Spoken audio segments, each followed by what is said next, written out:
Durante más de un siglo, el béisbol y el jazz han sido un dúo. Solo hay 3 cosas que Estados Unidos recordará dentro de 2000 años cuando estudien esta civilización: la Constitución, la música jazz y el béisbol. Escribió una vez más el ensayista Gerard Early. Estas son las 3 cosas más hermosas que jamás haya creado esta cultura. Ambas innovaciones exclusivamente estadounidenses, la historia del jazz y el béisbol, están entrelazadas. La palabra jazz se inició en el béisbol, que era la de principios del 20, plazo del béisbol del siglo Pep, la energía, antes de que se convirtiera en ese plazo para el nuevo estilo frenético de la música. Los orígenes de la palabra son inciertos, pero la American Dialect Society denominó al jazz como la palabra del siglo XX. El diccionario Oxford dice que su primera aparición conocida es en 1912, en referencia a la Liga de la Costa del Pacífico de béisbol. Ben Henderson, un lanzador de los Portland Bearbirds, inventó un nuevo tono que llamó la pelota del jazz. En su artículo de 2012 titulado como El béisbol nos dio jazz, Ben Zimmer no solo corrobora esta historia, sino que nos da más. Hace 100 años, un lanzador de las ligas menores, de tiro duro pero errático, llamado Ben Henderson, se estaba preparando para su apertura en el día inaugural de los Portland Beavers, contra los Angelinos de Los Ángeles. Henderson había lanzado bien para los Beavers el año anterior, pero comenzó la temporada de 1912 con una bien ganada reputación, de borracho poco confiable. Henderson le dio a un reportero de Los Angeles Times un adelanto de lo que había planeado para el juego. «Tengo una nueva curva este año», explicó, «y voy a lanzar 1 o 2 de ellas en el juego de mañana». La llamó la pelota de jazz, porque se tambalea y simplemente no puedes hacer nada con ella. El titular del artículo del 2 de abril de 1912 era simplemente Ben Jazz Curve. En los misteriosos orígenes del jazz, Christian Bluebelt considera el misterio etimológico de la palabra. Un periódico en Nueva Orleans se refirió por primera vez a las bandas de jazz en 1916. Esta ortografía indica que quizás jazzm es un término del argot afroamericano que se remonta a 1860 y que significa beam o energía. Es donde la palabra se deriva el jazz.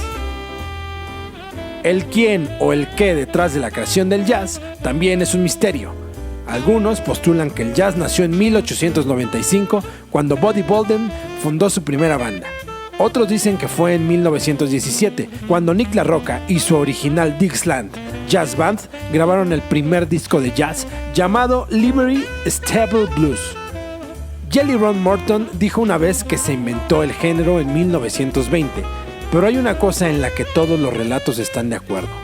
El jazz nació en Nueva Orleans, pero no estuvo confinado ahí durante mucho tiempo. De 1910 a 1970, aproximadamente 6 millones de afroamericanos huyeron del sur debido a los linchamientos, discriminación y segregación de los derechos negados y la falta de trabajo. Un resultado de la gran migración fue el renacimiento de Harlem, un movimiento artístico, social, intelectual y cultural de principios de siglo que cautivó a la ciudad de Nueva York. Cuando los afroamericanos llevaron su cultura al norte, trajeron consigo la nueva y floreciente música de Nueva Orleans. Los músicos de jazz y swing que formaban parte de esta nueva ola de creatividad negra también eran fanáticos del béisbol. Fue durante este periodo que el béisbol y el jazz convergieron. Los equipos de softball y béisbol fueron patrocinados por algunas de las bandas de renombre de ese momento, incluidos a Benny Goodman, Count Basie, Harry James, Tommy Dorsey y Duke Ellington. El Raggedy Nine, más tarde conocido como Smart Nine, y Secret Nine, un equipo de béisbol semiprofesional de la Liga Negra, fue patrocinado por Louis Armstrong, y en el verano de 1931 hicieron una gira con él. Durante 3 meses vistieron camisetas blancas con Armstrong cruzando el pecho. Golpearon otros equipos negros en el sur de Luisiana, con Armstrong lanzando el primer lanzamiento en cada juego.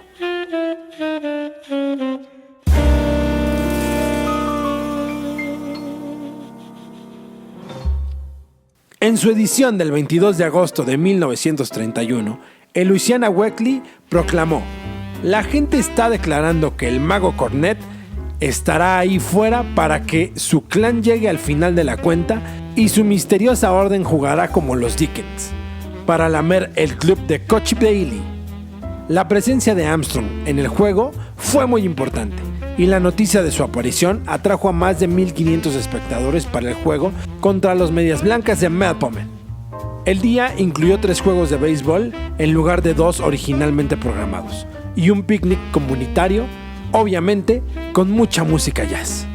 La banda de James hizo campos de béisbol en pastos de vacas para que pudieran jugar mientras viajaban. Tocarían en otras bandas, en equipos penitenciarios y universitarios, o se dividirían en 2 equipos solo para comenzar un juego. Pelotas, bates y guantes adicionales eran tan importantes para la gira como los instrumentos que cada hombre necesitaba. Se rumoraba que James tenía un tipo a mano que podía lanzar, pero en realidad no podía tocar un instrumento. La gran migración no solo afectó al jazz, sino al béisbol también. El béisbol negro se benefició del aumento de la población negra en las zonas urbanas. En las comunidades negras más grandes y recién formadas comenzaron a surgir equipos profesionales de béisbol. Edward W. Bolden y Rube Foster sacaron provecho de esto y formaron las primeras ligas de béisbol negras profesionales. Liga de Colores del Este de Bolden y la Liga Nacional Negra de Foster. Se cree que el renacimiento de Harlem, específicamente las enseñanzas de Marcus Garvey y Webb Du Bois, inspiraron a Foster. Mientras que el jazz estaba ganando popularidad, los juegos de béisbol se convirtieron en un pasatiempo popular y una fuente de entretenimiento entre los músicos de jazz. El jazz se considera la música de protesta y liberación, y la Liga Negra fue, en cierto modo, protesta, pero también proporcionó un escenario protegido para las actividades de socialización y derechos civiles. Los músicos de black jazz asistían con frecuencia a los juegos y se mezclaban entre los músicos. Bob Kendrick, presidente del Museo del Béisbol de las Ligas Negras en el Museo de Kansas City, cree que su asistencia creó un nivel de Black Star Power que naturalmente mejoró el atractivo de los fanáticos. Se prestó a la emoción que se convirtió al béisbol de las Ligas Negras en un favorito de los fanáticos. Hubo una admiración mutua. Era bastante común ver a los artistas del jazz en los juegos de la Liga Negra durante el día y a los peloteros en el club después de sus juegos. Como el béisbol, el jazz estaba segregado. Aunque el jazz tiene sus raíces en la comunidad negra, Jim Crow lo afectó mucho. La música swing era cada vez más popular entre los fans blancos y negros. Sin embargo, los músicos blancos y negros no tocaban juntos y el público de jazz no se mezclaba. El club de jazz más famoso en la década de los 1920 a los 1930 fue el Harlem's Cotton Club. Contaba con músicos negros, pero solo audiencias blancas. En Chicago, los músicos negros no se les permitía tocar en los clubes del centro, pero prosperaban en lugares del lado sur de la ciudad. A medida que el jazz ganó popularidad, se convirtió en la voz musical de los derechos civiles y ayudó a generar un cambio cultural. Stanley Crouch, un historiador y crítico de jazz, escribió una vez en el New York Daily News: "El jazz siempre fue un arte, pero debido a la raza de sus creadores, siempre fue más que una música. Una vez que los blancos que lo tocaban y los oyentes que lo amaban comenzaron a oponerse a las limitaciones impuestas por la segregación, el jazz se convirtió en una fuerza social futurista en la que finalmente uno era juzgado puramente sobre la base de la capacidad individual. El jazz predijo un movimiento por los derechos civiles más que cualquier otro arte en Estados Unidos. 10 años antes de que Jackie Robinson integrara el béisbol, el vibrafonista Leon Hampton y el pianista Teddy Wilson integraron el jazz. En 1937, el enormemente popular líder de la banda blanca, Benny Goodman, también conocido como el rey del swing, invitó a Wilson y a Hampton a tocar en el mismo kiosco que él. En lo que en mí respecta, ha dicho Hampton, lo que Goodman hizo en estos días, y fueron días más difíciles en 1937, hizo posible que los negros tuvieran la oportunidad en el béisbol y en otros campos. Hampton también era amigo cercano de Bucky O'Neill. Hampton era un devoto fanático de los Merchants de Kansas City, durante la época en la que Buck era jugador. Buck lo pondría de uniforme y Hampton se sentaría en el banco y serviría como entrenador honorario. La integración del jazz puede haber abierto camino para la integración de la cultura del entretenimiento, así como el béisbol. El jazz necesitaba un aliado, y para 1948 se había abierto un segundo frente en las grandes ligas de béisbol. La bandera que llevaba Hampton y Elbridge una vez estaba ahora en manos de Jackie Robinson. La conexión entre el béisbol y el jazz ha continuado a lo largo de los años desde que ambos se integraron. El Museo de Béisbol de las Grandes Ligas Negras, en Kansas City, comparte un edificio con el Museo del Jazz Americano. Según Kendrick, es importante para la NLBM que los visitantes comprendan la importancia de la conexión entre el béisbol y el jazz. Las ligas negras operaron durante el apogeo de la popularidad del jazz. La mayoría de las mayores estrellas del Black Baseball eran aficionados al jazz. Entonces, realmente se trata de crear experiencias auténticas que den vida a estos paralelos. Por eso creamos eventos como el Jack and Jiki, que celebra a Jackie Robinson y su amor por el jazz. Una forma de arte que nació en Nueva Orleans, pero que tiene su alma en Kansas City.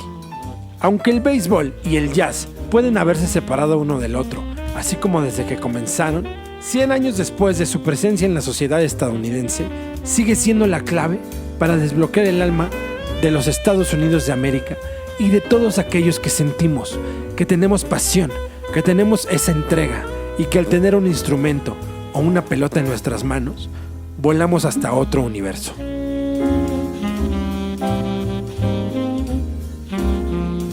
Esto fue Playboy, el día de hoy acompañado de síncopas, swing y mucha pasión.